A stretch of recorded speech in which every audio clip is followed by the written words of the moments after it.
السلام عليكم ورحمة الله تعالى وبركاته. مرحبا بالجميع وتحية إليكم من جديد.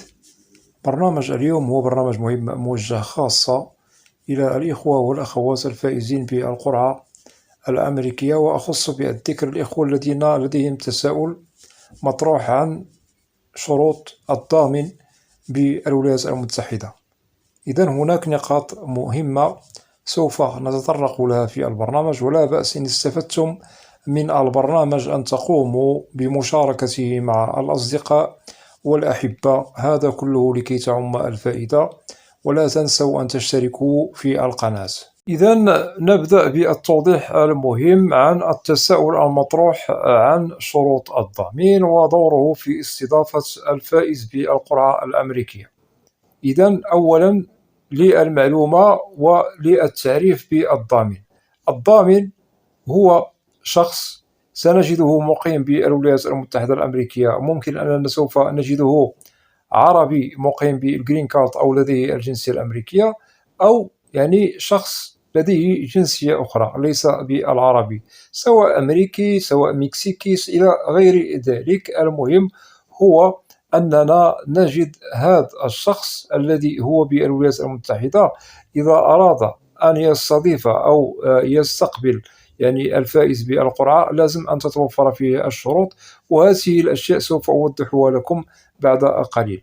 وممكن أننا نجد هذا الضامن كصديق تعرفنا عليه وقام بالاشتغال لنا على استقبالنا بالولايات المتحدة، أو ممكن أننا نعتبره قريب من العائلة. ليس هناك من مشكل، شرط أن تتوفر فيه الشروط لاستقبال الفائز بالقرعة، سواء صديق أو قريب من العائلة. إذن كلتا الحالتان لا تمنع من استضافة الفائز بالولايات المتحدة الأمريكية.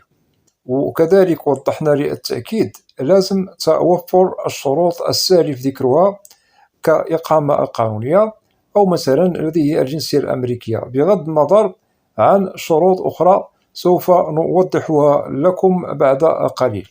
ننتقل إلى المهمة التي تتبع للضامن، أي ما هي مهمة الضامن؟ مهمته وهي استضافة واستقبال الفائز بالقرعة في بيته أو شقته، أي موقع سكنه، والذي يتجلى في العنوان الذي سوف يستلم فيه الفائز الجرين كارد والسوشيال سيكوريتي، أي عند الضامن بالولايات المتحدة. إذن مهمته مهمة. وننتقل كذلك إلى المهمة الأخرى التي لازم أن نجدها تتوفر في الضامن، وهو توفير المأمن والمأكل والاستقرار السكن إلى أن يحصل الفائز المعني بالأمر على أوراقه الرسمية في عنوان الضامن. هنا الأوراق الرسمية نقصد الجرين كارد أو ما يسمى بالبطاقة الخضراء والسوشيال.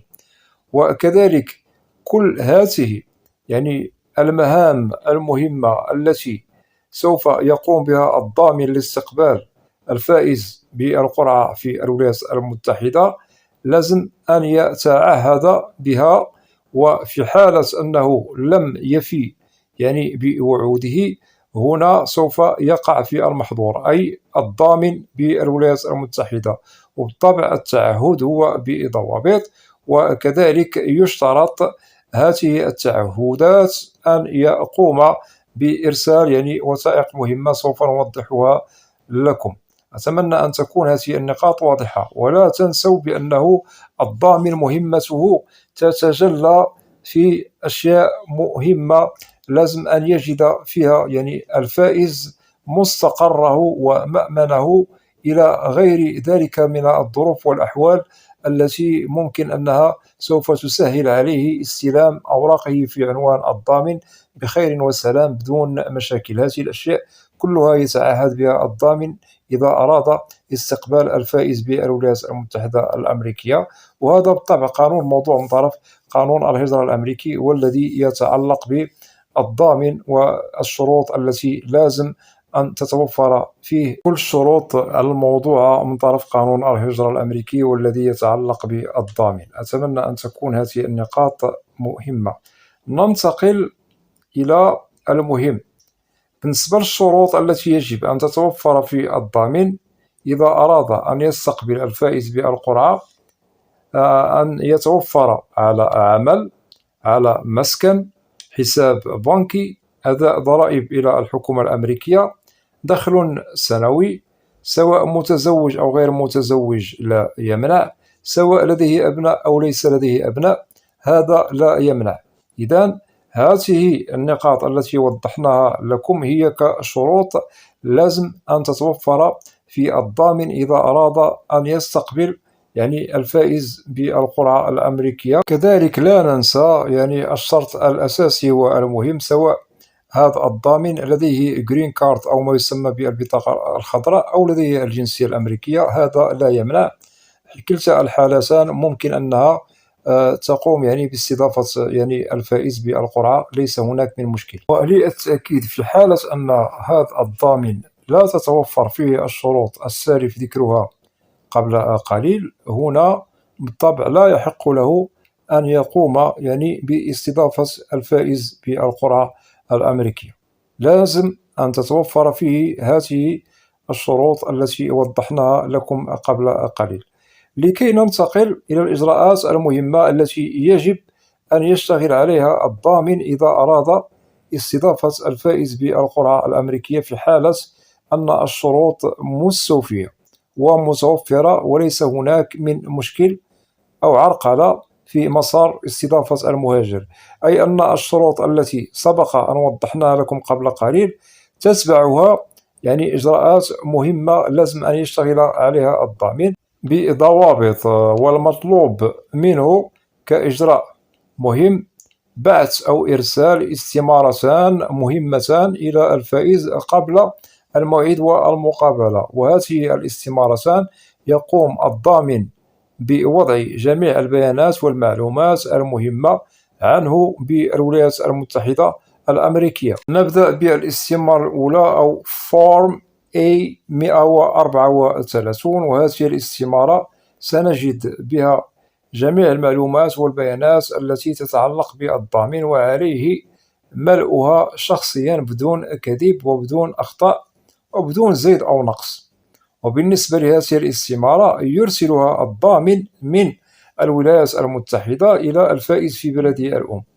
ونزيد عليها كذلك الاستمارة الثانية، أو سوف نسميها هي عبارة عن تاكس 1040. بالنسبة لهذه الاستمارة يجب أن نجد فيها جميع المعلومات الضريبية المتعلقة بالضامن بالولايات المتحدة، أي أن هذه الوثيقة أو هذا التاكس 1040 يشهد على أنه أي أن الضامن يقوم بأداء الضرائب لدى إدارة الضرائب بالولايات المتحدة.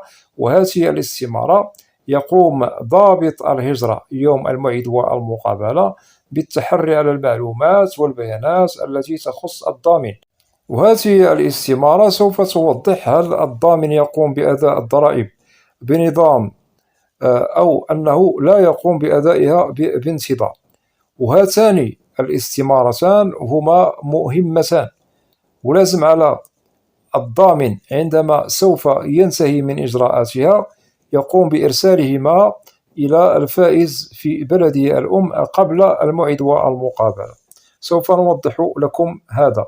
إذن بالنسبة لهاتين الوثيقتين هما مهمتين يجب إرسالهما من الضامن إلى الفائز قبل الموعد والمقابلة، لأنه الفائز سوف يقوم بإدلائهما معه في ملفه الخاص يوم الموعد والمقابلة. وهذه الوثيقتين هما تشهد وتثبت بأنه الفائز لديه ضامن بالولايات المتحدة سوف يستضيفه، وبالطبع الاستمارتين يشهدون بذلك. وكذلك نقطة مهمة يطرح فيها التساؤل بالنسبة للدخل السنوي، هنا سوف نجده يفرق ما بين الضامن المتزوج والضامن الذي هو أعزب أو غير متزوج. إذن لازم أخذ هذه النقاط بعين الاعتبار. بالنسبة للأعزب، هنا لازم أن دخله السنوي لا يقل عن 18,000 دولار أمريكي سنويا.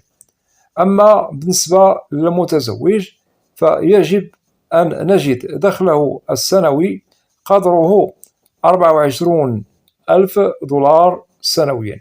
إذن هذه النقاط التي أوضحها لكم كمعلومات دقيقة لازم أخذها بعين الاعتبار، ولازم أن تتحروا كل صغيرة وكبيرة تتعلق بالمعلومات التي يجب أن تتوفر في الضامن الذي سوف يستقبلكم بالولايات المتحدة. وهناك تساؤل كذلك قد يطرح بالنسبة للفائزون بالDV 24 في حالة مثلا لم نجد الضامن. هنا سوف نوضح لكم هذا التساؤل إن شاء الله في برنامج قادم في القناة، نخصص له حلقة وموضوع كامل لكي نبين لكم في حالة مثلا لم تجدوا الضامن ماذا يجب عليكم فعله، ولكي تعرفوا ما لكم وما عليكم. وهذا البرنامج ممكن أنني سوف أقوم بتنزيله ممكن غدا أو بعد غد إن شاء الله، وأتمنى أن تكونوا في الموعد. إذن هنا للخلاصة، وضحنا لكم معلومات مهمة عن الضامن بالمختصر المفيد. وفي حالة أنه لديكم أسئلة تتعلق ببرنامج اليوم أو أي برنامج في القناة فلا بأس أن تقوموا بوضع تعليق عبر القناة، وسوف تجدوا الإجابة عبر البرنامج المعروف بالقناة، برنامج أسئلة وأجوبة، لأنني لا أستثني منكم أحدا. وأتمنى من الإخوة والأخوات الذين لا زالوا لم يشتركوا في القناة، أدعوكم للاشتراك في القناة وتفعيل زر الجرس ليصل إليكم كل جديد. ولا تنسوا أن تدعمونا دائما بلايك كي نصل إلى أكبر نسبة من المشاهدة. وبالنسبة للقناة محتواها كامل وشامل عن الهجرة والمهاجر إلى الولايات المتحدة الأمريكية بشكل عام وكتعريف. وأسألكم الدعاء، وإلى لقاء قريب بإذن الله، والسلام عليكم ورحمة الله تعالى وبركاته.